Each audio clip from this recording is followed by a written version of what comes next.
नैमिषारण्य में बैठे हुए शौनक आदि ऋषियों ने जब सूत जी से पूछा कि भगवान वेद व्यास ने नारद जी की प्रेरणा से श्रीमद् भागवत की रचना करने के बाद आगे क्या किया, तब सूत जी बोले, सरस्वती नदी के पश्चिम तट पर शम्याप्रास नामक आश्रम में भगवान वेद व्यास निवास करते थे। वहां बैठकर उन्होंने अपने मन को भक्ति योग द्वारा पूर्णतः भगवान में स्थिर किया और समाधि में उन्होंने देखा कि जीव किस प्रकार भगवान से विमुख होकर माया में फंसकर तीनों गुणों के बंधन में दुख भोगता है। तब उन्होंने संसार के कल्याण के लिए श्रीमद् भागवत की रचना की, जिसका श्रवण करने से मनुष्य के शोक, मोह और भय नष्ट हो जाते हैं। फिर उन्होंने इस महान ग्रंथ को अपने पुत्र श्री शुकदेव जी को सुनाया। शौनक जी ने पूछा, श्री शुकदेव जी तो आत्माराम और निवृत्ति परायण थे, फिर उन्होंने इस ग्रंथ का अध्ययन क्यों किया? सूत जी बोले, भगवान श्री कृष्ण के गुण इतने मधुर हैं कि जो व्यक्ति आत्माराम हो, जिसकी सभी गांठें खुल चुकी हों, वो भी भगवान की भक्ति में आकर्षित हो जाता है। भगवान वेद व्यास के पुत्र श्री शुकदेव जी भी भगवान के दिव्य गुणों से आकर्षित होकर श्रीमद् भागवत का अध्ययन करने लगे। इसके बाद सूत जी ने कहा, जब महाभारत का युद्ध समाप्त हुआ, कौरवों का विनाश हो गया और भीमसेन की गदा से दुर्योधन की जांघ टूट चुकी थी, तब द्रोणाचार्य का पुत्र अश्वत्थामा भीतर ही भीतर प्रतिशोध की आग में जल रहा था। उसे अपने पिता की मृत्यु का अत्यंत दुख था। उसी क्रोध में अंधा होकर वो रात के समय पांडवों के शिविर में पहुंचा। उस समय द्रौपदी के 5 पुत्र निश्चिंत होकर सो रहे थे। अश्वत्थामा ने सोते हुए उन निर्दोष बालकों के सिर काट डाले और उन्हें लेकर दुर्योधन के पास पहुंचा। लेकिन जब दुर्योधन ने देखा कि ये पांडव नहीं बल्कि उनके पुत्र हैं, तो वो भी क्रोधित हो उठा। उसने अश्वत्थामा से कहा, तुमने अत्यंत घोर और नीच कर्म किया है। सोते हुए बालकों की हत्या करके तुमने धर्म का नाश किया है। उधर जब माता द्रौपदी ने अपने पुत्रों का वध देखा तो वे विलाप करने लगीं। उनके आंसू रुक नहीं रहे थे।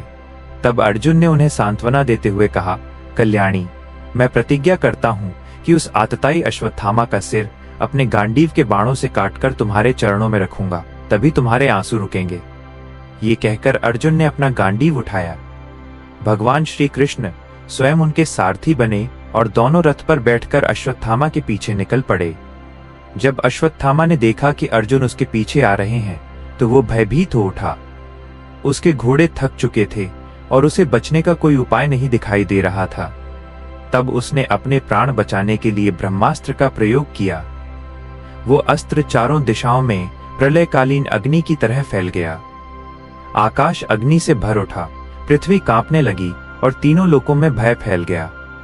उस भयंकर तेज को देखकर अर्जुन ने भगवान श्री कृष्ण से पूछा, हे कृष्ण, ये कैसी प्रचंड अग्नि मेरी ओर बढ़ रही है? मुझे कुछ समझ नहीं आ रहा। तब भगवान श्री कृष्ण बोले, अर्जुन, ये अश्वत्थामा का छोड़ा हुआ ब्रह्मास्त्र है। उसने भय में आकर इसे छोड़ तो दिया है, लेकिन इसे वापस लेना नहीं जानता। इसका नाश केवल दूसरे ब्रह्मास्त्र से ही हो सकता है। भगवान की आज्ञा पाकर अर्जुन ने जल का आचमन किया, मन को स्थिर किया और भगवान श्री कृष्ण का स्मरण करके स्वयं भी ब्रह्मास्त्र का प्रयोग किया। दोनों ब्रह्मास्त्रों का तेज आपस में टकराया तो ऐसा प्रतीत होने लगा मानो हजारों सूर्य एक साथ प्रकट हो गए हों। उनकी ज्वाला से तीनों लोग जलने लगे। देवता, ऋषि और समस्त प्राणी भयभीत हो उठे। तब भगवान श्री कृष्ण ने अर्जुन से कहा, अब अपने ब्रह्मास्त्र को वापस बुलाओ। अर्जुन ने भगवान का स्मरण करके अपना ब्रह्मास्त्र शांत कर लिया और फिर दौड़कर अश्वत्थामा को पकड़ लिया। उन्होंने उसे रस्सियों से बांध दिया, जैसे किसी हिंसक पशु को बांधा जाता है, और उसे अपने शिविर में ले आए। वहां द्रौपदी अपने पुत्रों के वियोग में रो रही थीं। जब उन्होंने अश्वत्थामा को बंधा हुआ देखा तो उनके हृदय में करुणा जाग उठी। उन्होंने तुरंत अश्वत्थामा को प्रणाम किया और बोली, इन्हें छोड़ दीजिए। ये हमारे पूजनीय गुरु द्रोणाचार्य के पुत्र हैं, जिनकी कृपा से आपने धनुर्विद्या सीखी। आज उन्हीं के पुत्र को इस प्रकार बांधकर लाना उचित नहीं है। जैसे मैं अपने पुत्रों के वियोग में रो रही हूँ, वैसे ही उनकी माता कृपी भी रोएंगी। मैं नहीं चाहती कि एक और माँ पुत्र वियोग का दुख सहे। द्रौपदी की करुणा देखकर सब मौन हो गए, लेकिन भीमसेन क्रोध से भर उठे। उन्होंने कहा, ये आतताई है। इसने सोते हुए निर्दोष बालकों की हत्या की है। ऐसे पापी को जीवित छोड़ना अधर्म होगा। तब भगवान श्री कृष्ण अर्जुन की ओर देखकर बोले, शास्त्रों में आतताई को मार डालने की आज्ञा है, लेकिन ब्राह्मण पुत्र का वध भी उचित नहीं है। इसलिए ऐसा उपाय करो जिससे दोनों धर्मों की रक्षा हो जाए। भगवान की बात सुनकर अर्जुन ने अपनी तलवार निकाली और अश्वत्थामा के मस्तक से उसकी दिव्य मणि निकाल ली। उसके बाल काट दिए और उसे शिविर से बाहर निकाल दिया। उसकी मणि, उसका तेज और उसका अभिमान सब समाप्त हो चुका था। इस प्रकार अर्जुन ने ब्राह्मण वध का पाप भी नहीं लिया और आतताई को दंड भी दे दिया। इसके बाद पांडवों ने अपने मारे गए पुत्रों का अंतिम संस्कार किया। पूरा शिविर शोक में डूबा हुआ था। लेकिन इस घटना ने संसार को यह शिक्षा दी कि क्रोध मनुष्य को अधर्म की ओर ले जाता है, जबकि धर्म केवल प्रतिशोध नहीं बल्कि करुणा, न्याय और मर्यादा का मार्ग है।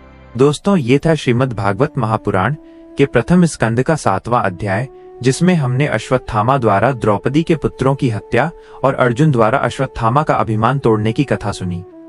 अब कल अगले अध्याय में हम श्री कृष्ण द्वारा उत्तरा के गर्भ में पल रहे परीक्षित की रक्षा, कुंती द्वारा भगवान की स्तुति और युधिष्ठिर के शोक की कथा सुनेंगे। अगर आप भी श्रीमद् भागवत महापुराण की संपूर्ण कथा क्रमवार और सरल एवं आसान शब्दों में सुनना चाहते हैं तो हमारे साथ जुड़े रहिए और अभी हमारे चैनल को सब्सक्राइब कर लीजिए और बेल आइकन दबा लीजिए, जिससे आने वाले सभी अध्यायों का नोटिफिकेशन आपको समय से मिल सके। और पहले के सभी अध्यायों की कथा सुनने के लिए आई बटन में प्लेलिस्ट पिंड है, आप जाकर सुन सकते हैं, या कमेंट बॉक्स में प्लेलिस्ट की लिंक पिंड है, आप वहां से भी देख सकते हैं। अब मिलते हैं कल 8वें अध्याय के साथ। तब तक के लिए राधे राधे, जय श्री कृष्ण।